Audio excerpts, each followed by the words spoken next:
देख लो lesson number 1 के जितने तुम्हारे वो बहुविकल्पीय क्वेश्चन बन सकते हैं, तो उनका पहले देख लो, आज जल्दी खत्म कर लो।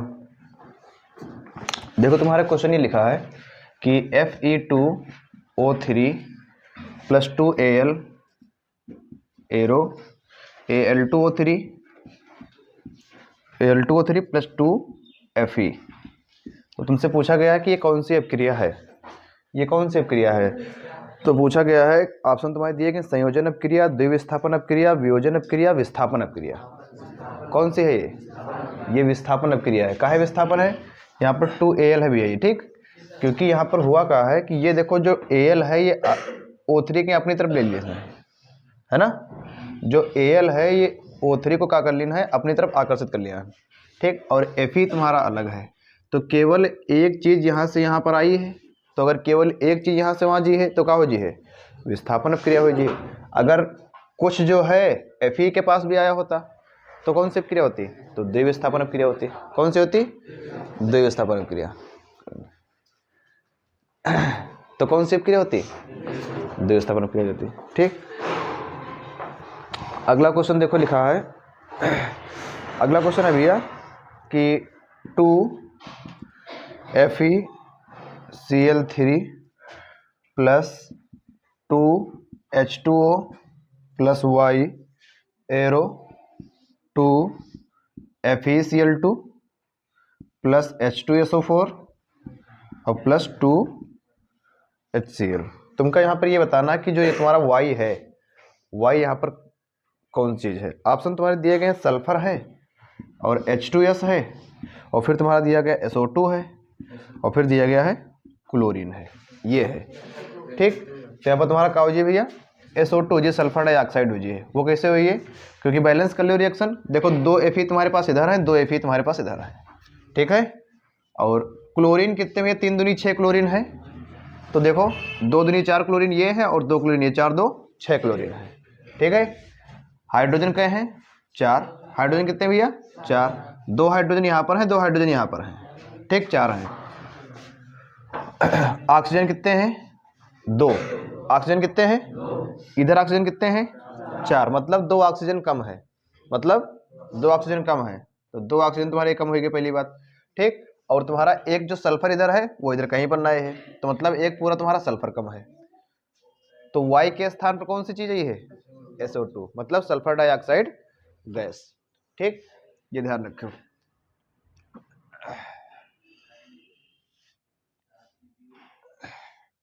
ठीक। अच्छा, जितने तुम्हारे अम्ल हुई है, तो अम्ल का pH मान कितना हुई है, 7 से कम। तुम्हारे फिर कौन से हुई, क्षार, क्षार का pH मान कितना हुई है, 7 से अधिक हुई है, ठीक। बाकी तुम्हारे क्वेश्चन जो हम 2 सीट दे चुके हैं, तो उनमें जो तुम्हारे अलग अलग प्रकार से क्वेश्चन बने हैं, तो क्वेश्चन तुम्हारे भैया तैयार होना चाहिए बिल्कुल, ठीक। जैसे तुमसे क्वेश्चन बन जाइए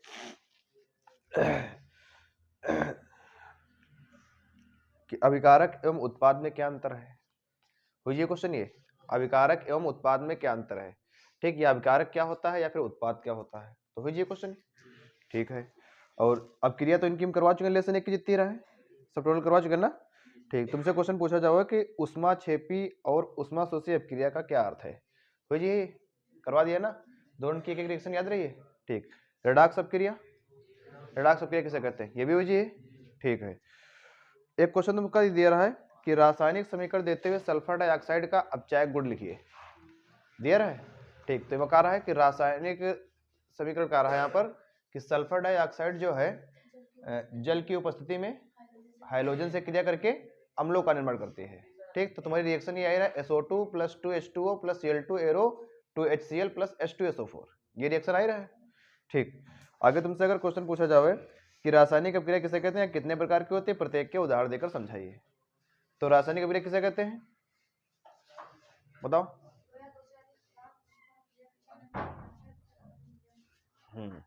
ठीक।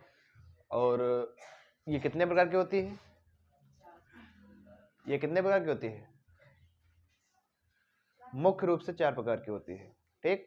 मुख्य रूप से 4 है, बाकी इनके टाइप तो बहुत सारे हैं, संयोजन अपक्रिया, वियोजन अपक्रिया और एकल विस्थापन और द्विविस्थापन। मुख्य रूप से तुम्हारे कितने हैं, 4 हैं, ठीक। और बाकी जो है तुम्हारे इनके प्रकार तो बहुत हैं, उष्माक्षेपी है, उष्माशोषी है, आक्सीकरण अपक्रिया है, अपचयन अपक्रिया है, रिडॉक्स अपक्रिया है ना, उत्क्रमणीय अपक्रिया है, अनुत्क्रमणीय अपक्रिया है, उसमें वियोजन है, और विद्युत वियोजन है, उसमें अपघटन है, ठीक, जलीय अपघटन है।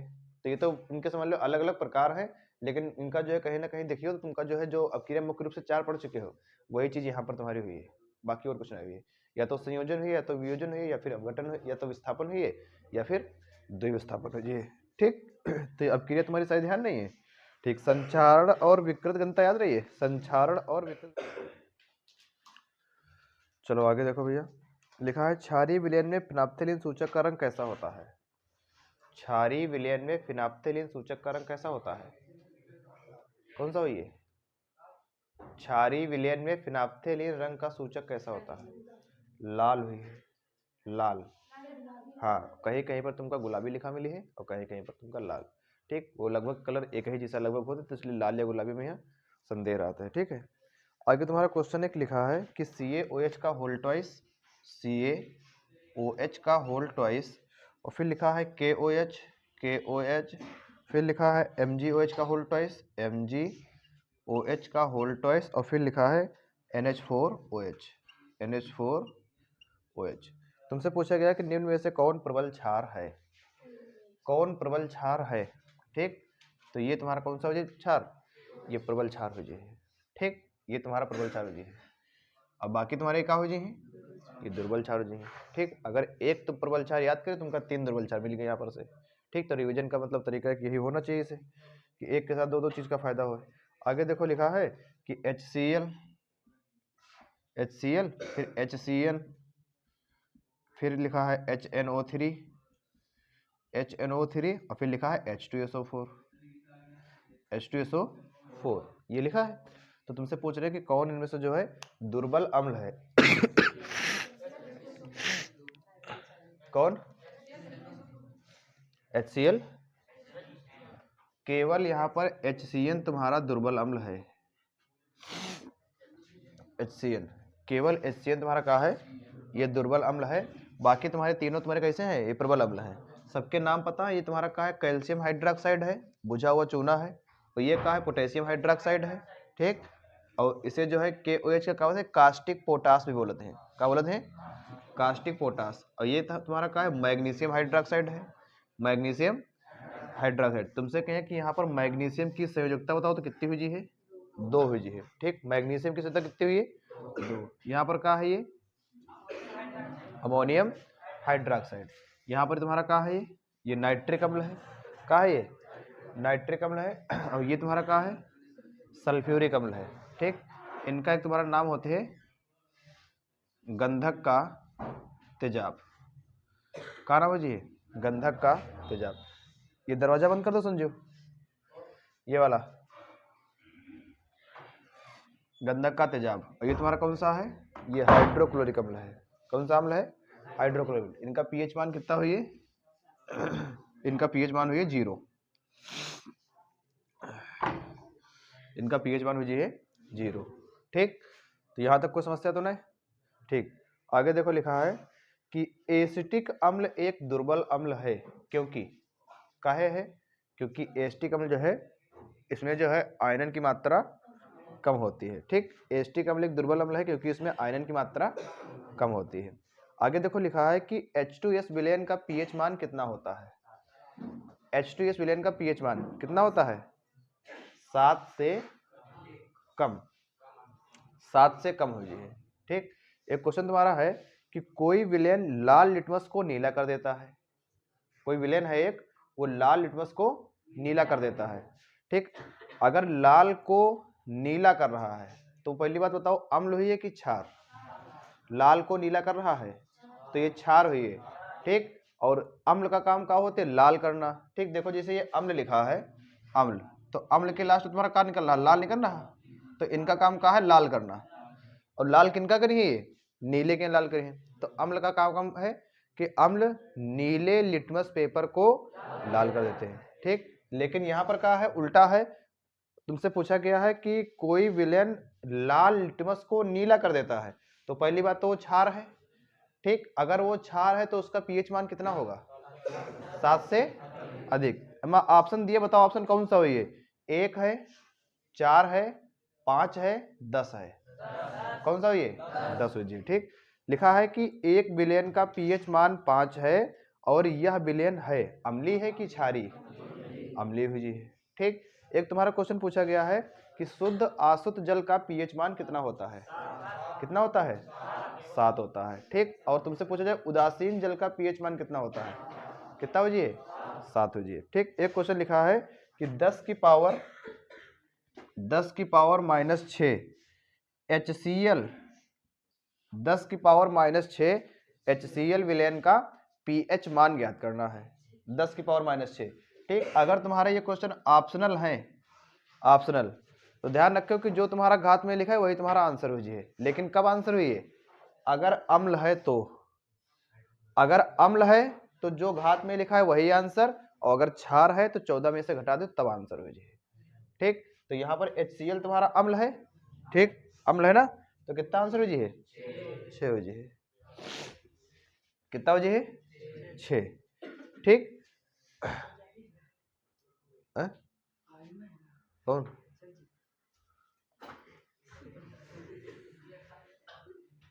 आगे देखो, लिखा है कि एक हाइड्रोक्लोरिक अम्ल की शक्ति 10 की पावर -2 N है। कौन से अम्ल की शक्ति है ये? हाइड्रोक्लोरिक अम्ल की शक्ति 10 की पावर -2 है। तो कह रहे कि इसका पीएच मान बताओ। कितना आज है? 2 आज है, क्योंकि अम्ल की बात है तो जो घात है तुम्हारा वही आंसर हो जाए। ठीक, जो घात है वही आंसर हो जाए।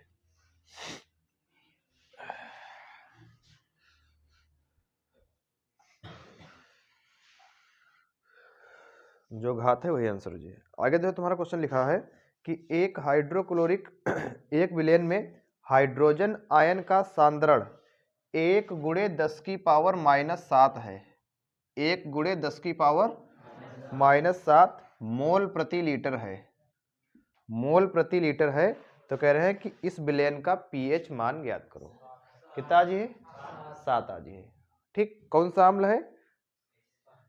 हाइड्रोजन आयन सांद्रण करें, चाहे हाइड्रोक्लोरिक अम्ल कहिए, ठीक, या फिर तुमसे बताइए अम्ल, या फिर बताइए हाइड्रोजन आयन सांद्रण। तो जो तुम्हारा पावर में है वही तुम्हारा क्या हो जाए? आंसर हो जाए। ठीक, अगला क्वेश्चन लिखा है, ध्यान से सुनिए क्वेश्चन।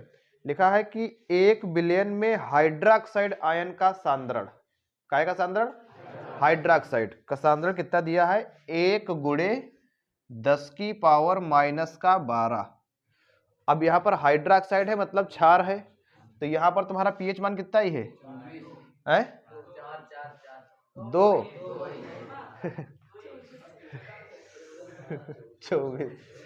14 में से घटाना है 12, तो कितना आंसर आज है? 2। ठीक, आगे लिखा है कि सल्फ्यूरिक अम्ल में अम्लीय हाइड्रोजन परमाणुओं की संख्या कितनी होती है? सल्फ्यूरिक अम्ल में मतलब कि H2SO4 में अम्लीय हाइड्रोजन परमाणुओं की संख्या कितनी होती है? बताओ। H2SO4 में अम्लीय हाइड्रोजन परमाणु की संख्या कितनी हुई है? कितनी हुई है? 2 हुई है, क्योंकि यहाँ पर H+ आयन तुम्हारे पास 2 हैं, तो अम्लीय हाइड्रोजन परमाणुओं की संख्या 2 है। यहाँ पर तुम काम ये भी बता रहे हैं कि अगर अम्ल है तो उनकी क्या निकली है? क्षारकता निकली है, और अगर क्षार है तो इनकी क्या निकली है? अम्लता निकली है। तो सल्फ्यूरिक अम्ल तो इनके यहाँ पर क्षारकता आई है। जितने H+ आयन है वो बताइए क्षारकता, और जितने OH- आयन है वो तुम्हारे बताइए अम्लता। उल्टा हुई है भी है यहाँ पर। ठीक, तो यहाँ पर ये अम्ल है तो इनकी क्षारकता निकली है, इनकी क्षारकता कितनी है? 2। ठीक, अगर तुम्हारे पास लिखा है HCl तो इनकी क्षारकता कितनी है? 1, क्योंकि यहाँ पर H+ आयन कितना है? 1। अगर लिखा है HNO3 तो इनकी क्षारकता कितनी है? कितनी है? 1 है, क्योंकि H+ आयन कहाँ कितना है? यहाँ पर 1 है। अगर तुम्हारे पास लिखा है CH3COOH तो इनकी क्षारकता कितनी है? 1 है, क्योंकि H+ आयन यहाँ पर 1 है। ठीक, ये तो तुम्हारा एसीटेट बन जी है, उससे राय मतलब है। ठीक, आगे देखो, लिखा है कि अपच का उपचार करने के लिए निम्न में से किस औषधि का उपयोग होता है? अपच का उपचार करने के लिए निम्न में से किस औषधि का उपयोग होता है? तुम्हारा ऑप्शन दिया है एंटीबायोटिक, एनाल्जेसिक और फिर दिया है एंटासिड और एंटीसेप्टिक, तो एक का ध्यान रखियो एंटासिड। कौन जी है? एंटासिड। आगे लिखा है कि तुम्हारे 4 ऑप्शन दिए गए, एक दिया है NaCl और फिर दूसरा दिया है NaHSO4, NaHSO4, फिर तीसरा दिया है CuCl2, फिर चौथा दिया है CaCO3, ये दिया है। तुमसे कह रहे हैं कि बताओ इसमें से कौन अम्लीय लवण है, मांग लो कौन अम्लीय लवण है। ठीक, तो कौन जी है? सोडियम बाइसल्फेट या फिर सोडियम हाइड्रोजन सल्फेट। ये तुम्हारा काहे का सूत्र है? ये साधारण नमक है NaCl। ठीक, ये कहा है सोडियम हाइड्रोजन सल्फेट, ये कहा है सोडियम हाइड्रोजन सल्फेट। यहाँ पर CuCl2 ही, CuCl2 ही। हाँ, फिर तुम्हारा क्या है? Calcium carbonate. इनके तुम्हारे 3-4 नाम है, चूना पत्थर है, संगमरमर है, खड़िया है, ठीक, लाइमस्टोन है, ध्यान रखियो। आगे देखो लिखा है कि खाने के सोडे का रासायनिक सूत्र बताओ। NaHCO3, NaHCO3 है भैया। फिर आगे लिखा है कि प्लास्टर ऑफ पेरिस में कितने अणु क्रिस्टलन जल के होते हैं? प्लास्टर ऑफ पेरिस में कितने अणु क्रिस्टलन जल के होते हैं? 1। कितने होंगे? 1, ध्यान रखियो। ठीक, आगे लिखा है कि क्षारक के साथ हल्दी का रंग होता है, कैसा होता है? भूरा लाल। ठीक, कोई नाम तो नहीं है? हाँ, भूरा लाल, ध्यान रखियो। ठीक, आगे लिखा है कि बेकिंग पाउडर को गर्म करने पर कौन सी गैस निकलती है? तो बेकिंग क्लोरीन गैस निकल जी है। बेकिंग पाउडर को गर्म करने पर कार्बन डाइऑक्साइड गैस निकलती है। ठीक, और इनकी रिएक्शन तो आ चुकी भैया, रिएक्शन तो इनकी 2-3 आ चुकी हैं, है ना। बेकिंग पाउडर को गर्म करने की रिएक्शन पता कोई गया? कौन बना सकते हैं? अब बना दो, हाँ बना दो, बना दो।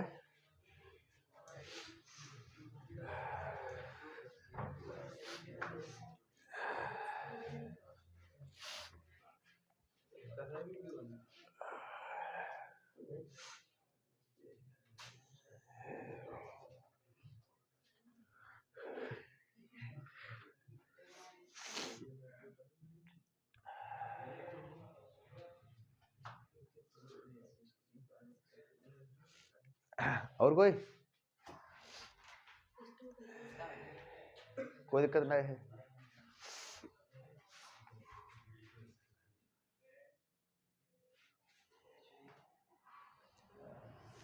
उससे कोई मतलब नहीं है, चाहे जहां लिख दो जो।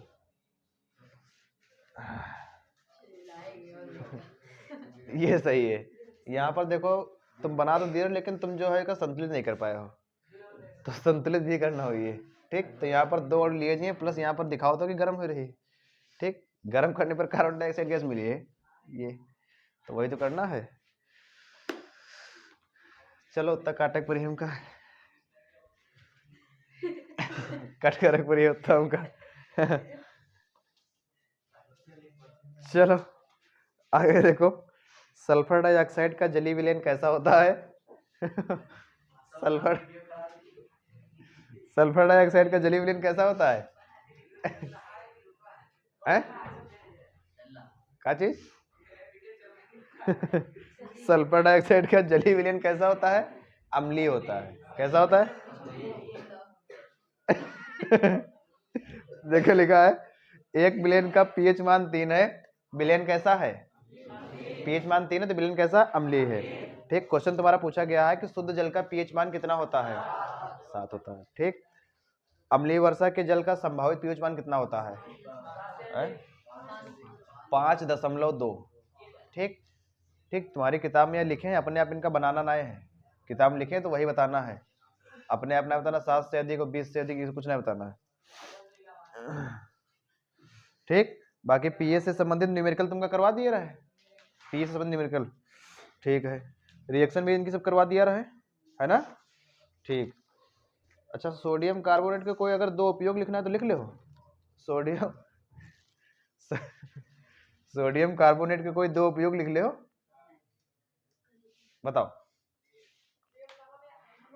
हाँ, अच्छा ठीक, कांच बनाने में, कांच के निर्माण में, बोरेक्स के निर्माण में, ठीक, बताया बोरेक्स का सूत्र सुहागा Na2B4O7। हाँ, आगे क्वेश्चन लिखा है कि सोडियम बाइकार्बोनेट के दो उपयोग लिखिए। सोडियम बाइकार्बोनेट के मतलब खाने वाला सोडा, तो कौन कौन है? सोडा वाटर में, दवाओं में, ब्रेड बनाने में। ठीक, आगे क्वेश्चन है तुम्हारा धावन सोडा का रासायनिक नाम। धावन सोडा का रासायनिक नाम क्या है भैया? Na2CO3 into 10H2O। ठीक है, और तथा अणुसूत्र लिखिए। ठीक, धावन सोडा का रासायनिक नाम हुई है सोडियम कार्बोनेट और इनका अणुसूत्र का हुई है Na2CO3 इंटू 10H2O। ठीक, आगे सूचक क्या है तो बता दिया है ना, सूचक। फिर पीएच पैमाना क्या मापता है? हाइड्रोजन आयन सांद्रता मापता है ना। अगर तुमसे कहा कि पीएच स्केल बनाइए तो पीएच स्केल बना दो तुम लोग। ठीक, बीच में 7 रहे, नीचे 7 से कम, ऊपर 7 से अधिक, और जो 7 से कम वाले तुम्हारे क्या हो जी? अम्लीय, और 7 से अधिक वाले क्या हो जी हैं? क्षारीय, और 7 वाले उदासीन। ठीक, अगर तुमसे पूछ दे बाई चांस ऑप्शन में पूछ दे कि पीएच पैमाने के खोजकर्ता कौन है? कौन है? सॉरेनसन। ध्यान रखो। अगर तुमसे पूछे कि उदासीनीकरण क्रिया क्या है, दो उदाहरण दीजिए। बुझिए, 2 बार सीट दे चुके हैं। ठीक, तुम्हारी जो सीट मिल चुकी है 2 बार आई चुकी है, बाकी इनकी अब क्रिया करवा दिया रहे। ठीक, बाकी अम्ल क्षार लवण कंप्लीट है, ये अम्ल क्षार लवण। ठीक है, अम्ल क्षार लवण। आगे देखो, तुम्हारा क्वेश्चन तुमसे पूछा जाओगे कि विरंजक चूर्ण का रासायनिक नाम क्या हुई? कैल्शियम ऑक्सीक्लोराइड या फिर कैल्शियम हाइपोक्लोराइड। फिर आगे तुमसे पूछा गया है कि विरंजक चूर्ण का रासायनिक नाम, अणुसूत्र बताइए। अणुसूत्र क्या हुई? CaOCl2। और इसका क्या पूछ रहे हैं कि उपयोग बताइए, तो उपयोग इनके कहाँ है भैया? हाँ, क्लोरोफार्म बनाने में, चीनी को सफेद करने में, पेयजल के रूप में, है ना। हाँ, जीवाणु रहित बनाने में। आगे तुम्हारा क्वेश्चन है कि विरंजक चूर्ण के निर्माण का रासायनिक समीकरण लिखें। तो बुझे चूने पर तुमका क्लोरीन की क्रिया करा देना है। ठीक है, कह रहे हैं कि इसके विरंजन गुण की व्याख्या रासायनिक समीकरण देते हुए लिखें।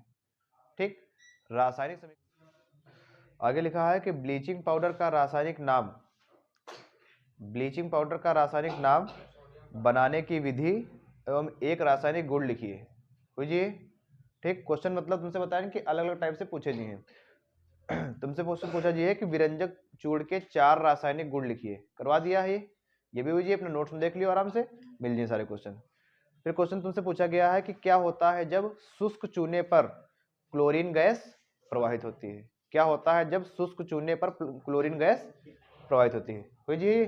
ठीक है, आगे लिखा है कि ब्लीचिंग पाउडर के निर्माण की विधि बताइए। हुई जी क्वेश्चन ये।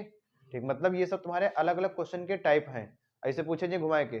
अगर तुमका टॉपिक पूरा तैयार है तो आराम से तुम्हें इनके आंसर आ जाए हैं। ठीक है, फिर आगे देखो लिखा है कि बेकिंग पाउडर का रासायनिक नाम, बेकिंग पाउडर का रासायनिक नाम क्या है? रासायनिक नाम सोडियम बाइकार्बोनेट, सोडियम बाई या फिर सोडियम हाइड्रोजन कार्बोनेट। कह रहे हैं कि एवं अणुसूत्र क्या है? तो NaHCO3, NaSCO3। फिर कह रहे हैं कि इसको बनाने की विधि, इसको बनाने की विधि।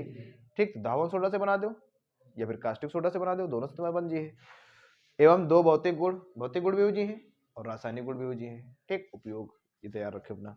लिखा है कि कैसे प्राप्त करेंगे बेकिंग सोडा से धावन सोडा, कल बना के दिखाया रहा। ठीक, बेकिंग सोडा से धावन सोडा। आगे लिखा है कि सोडियम बाइकार्बोनेट पर ताप का क्या प्रभाव पड़ता है? सोडियम बाइकार्बोनेट पर ताप का क्या प्रभाव पड़ता है? बताया रहा है। सोडियम बाइकार्बोनेट पर, सोडियम अभी रिएक्शन करके दिखाए है कि जो खाने वाला सोडा है अगर तुम गर्म कर दो तो क्या बन जी है? धावन सोडा बन जी है। अभी रिएक्शन बनाए ना। ठीक, आगे लिखा है कि बेकिंग सोडा बनाने की विधि का रासायनिक समीकरण सहित लिखिए। ठीक, मतलब बेकिंग सोडा तुमका बनाना है, बेकिंग सोडा बनाने की विधि का रासायनिक समीकरण लिखिए, वही तुमका कर देना है Na2CO3 plus CO2 plus H2 arrow 2NaSCO3। ठीक, फिर इनके बाद तुम्हारा धावन सोडा है।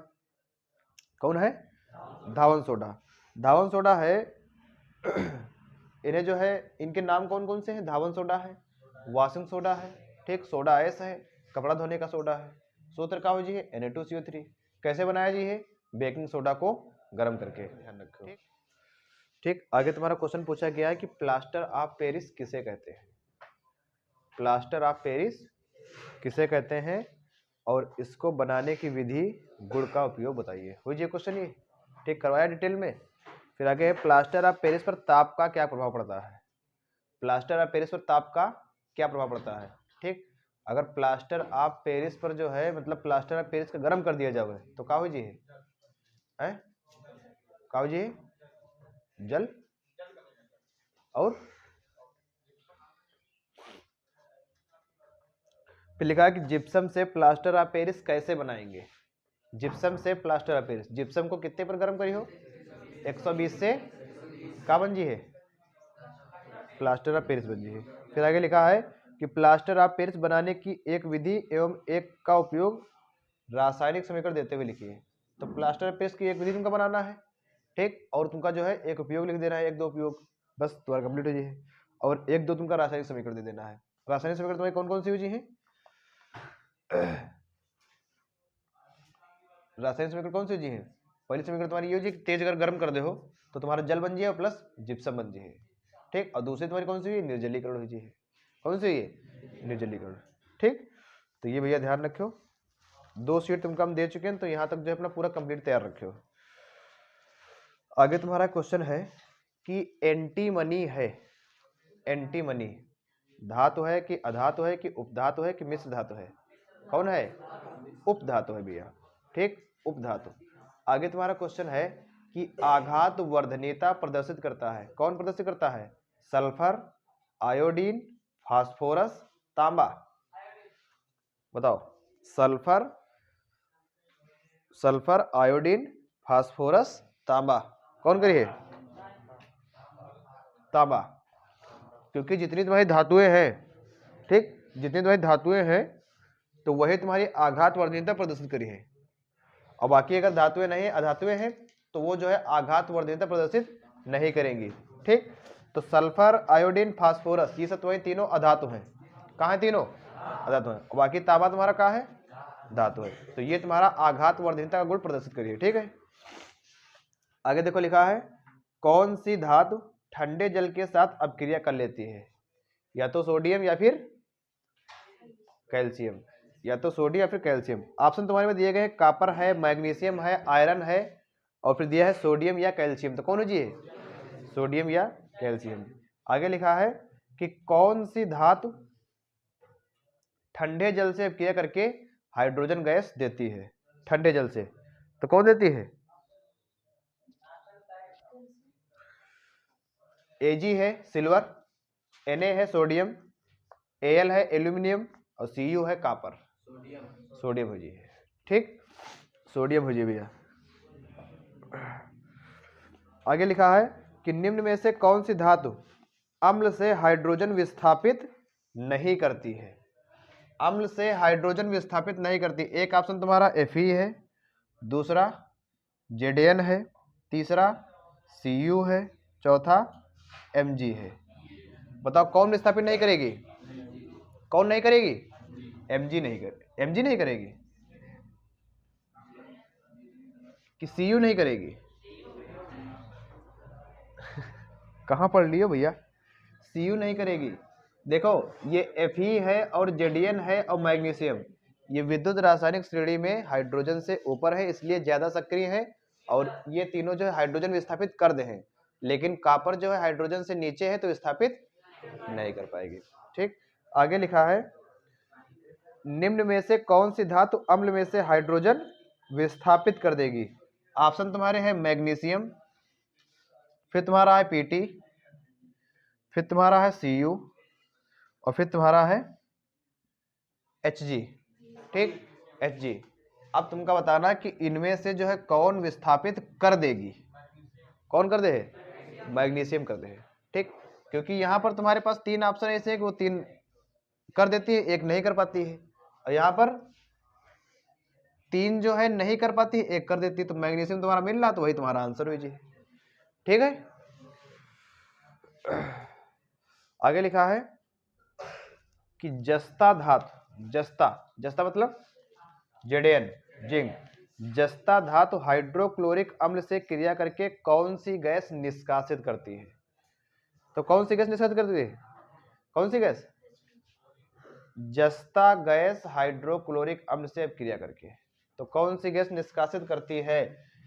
Zn+2HCl, arrow ZnCl2 plus H2। तो कौन सी गैस निकली है? हाइड्रोजन गैस निकली भैया। कौन सी गैस है ये? Hydrogen gas. आगे लिखा है कि फफोलेदार तांबे में कॉपर की प्रतिशत मात्रा कितनी होती है? कितनी होती है? 98%। ठीक। आगे लिखा है कि फफोलेदार कॉपर में अशुद्धियां कितनी होती है?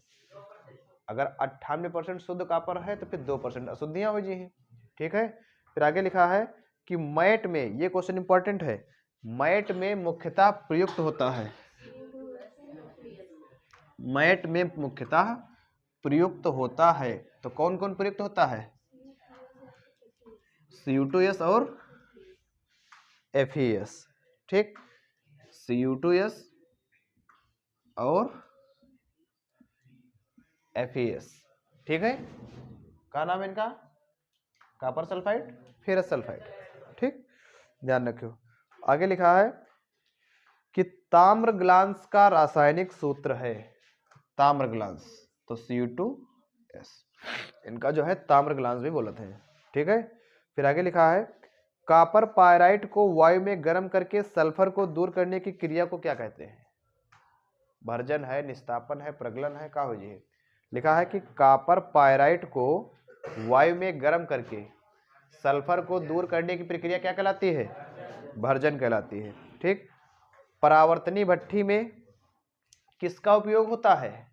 निस्तापन का। किसका उपयोग? निस्तापन का। ठीक। फिर तुमका बताना है कि मुद्रा, मुद्रा जो मिश्र धातु है इसमें काहे काहे का मिश्रण हुई है?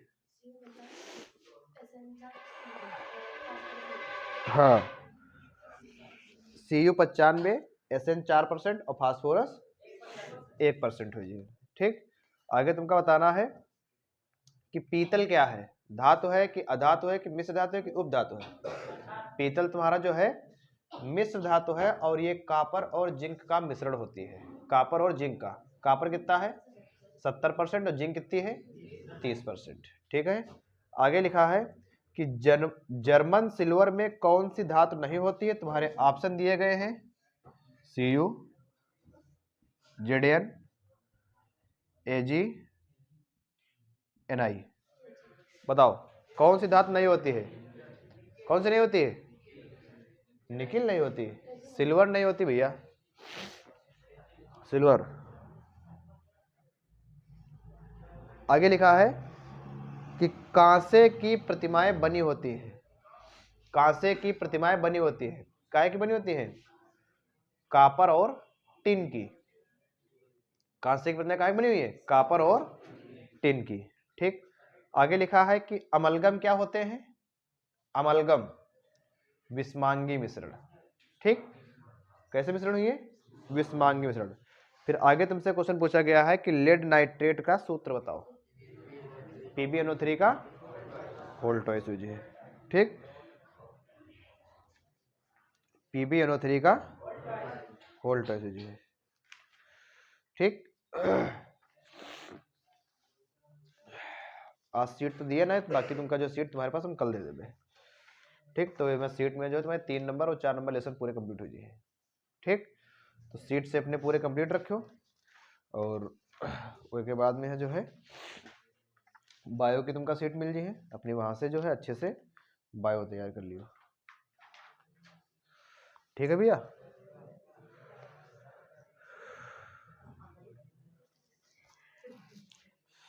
एक क्वेश्चन तुम्हारा ये है, एक क्वेश्चन ये है कि HCHO इनका IUPAC नाम का है।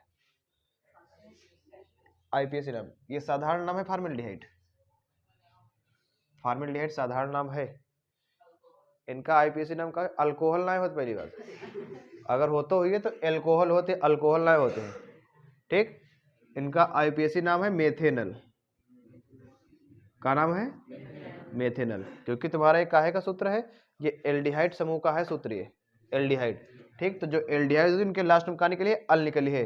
कार्बन एक है तो एक का नाम हो जाए मेथेन और प्लस लगा दो अल तो का हो जाए मेथेनल हो जाए। ठीक, देखो तुम्हारा का हो जाए CH3CHO, CH3CHO, ये तुम्हारा का हो जाए एथेनल। कई कार्बन है?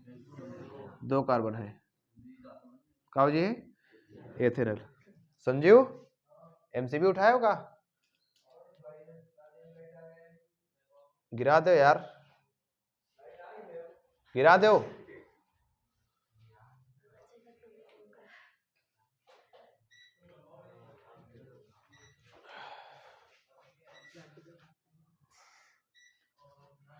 ठीक, और तुम्हारा एक तुमसे पूछा जाइए इनका तुमसे पूछा जाइए CH3, इनका CH3OH, इनका क्या IUPAC नाम बताओ। तो IUPAC नाम इनका का हो जाए? पहले साधारण नाम का हो बताओ। मेथिल एल्कोहल, साधारण नाम है मेथिल एल्कोहल। तो इनका जो है IUPAC नाम का हो जाए मेथेनॉल, का हो जाए मेथेनॉल।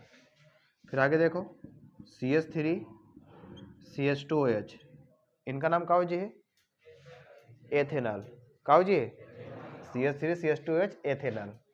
ठीक, और दूसरे कहा जाए कि C2H4, ये बताओ कौन सी श्रेणी का सदस्य है?